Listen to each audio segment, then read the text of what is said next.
Anyway, let's move on to Ginger Minj. Can I say a controversial statement? Yes, please. Love it. I don't believe this happened. Is that horrible?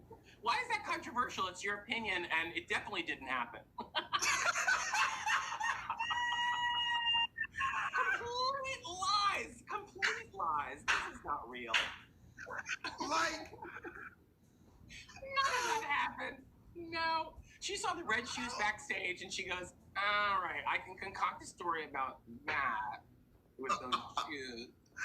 it just seemed really coincidental. She had the shoes there, and like she happened to be playing around in Wizard of Oz, and also her mom pulled her to the other room and was like, "I need to see you in the other room." And then had like a Also, secret by the way, chat. your dad's hiding in a closet.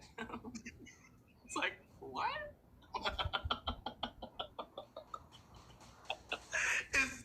And also like when she goes up and she says stuff and like we want conversation, and she's clearly saying stuff that she said before. Like it is like, and it's fine. There, you know, when I was in theater school, we learned about the illusion of the first time, and Ginger Minj was not giving me the illusion of the first time. I did not feel like this was the first time she had said this. I felt like I was at the end of her tour, like the last stop on her tour. She had told the story of There are going to be videos of everyone filming illegally, and she tells the story, and she goes, and here are the shoes. It's like, oh no, she did tell the story at the end of every one of her shows. Oh my God, I love it. You know, it was just, I want to say out loud, there is a chance that this fully happened.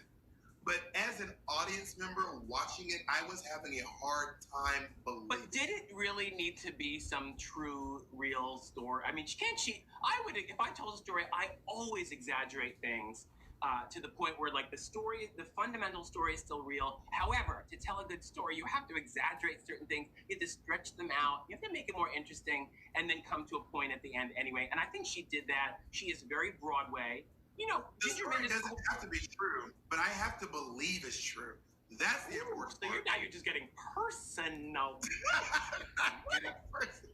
Oh, so it wasn't about the story. It's that you hated the way she told that fake story. Okay, Thorgy, answer the question. Be honest. Did you believe the story? No, from the very beginning to the end, no. I was having a hard time believing it, and that's what I felt like. I was like watching a play. It felt like watching a play. It was very Broadway. That's what I'm saying. It's very Broadway, but she is really Broadway. When I saw it, I was like, this is Ginger. She knows how to tell a story. There's no pause.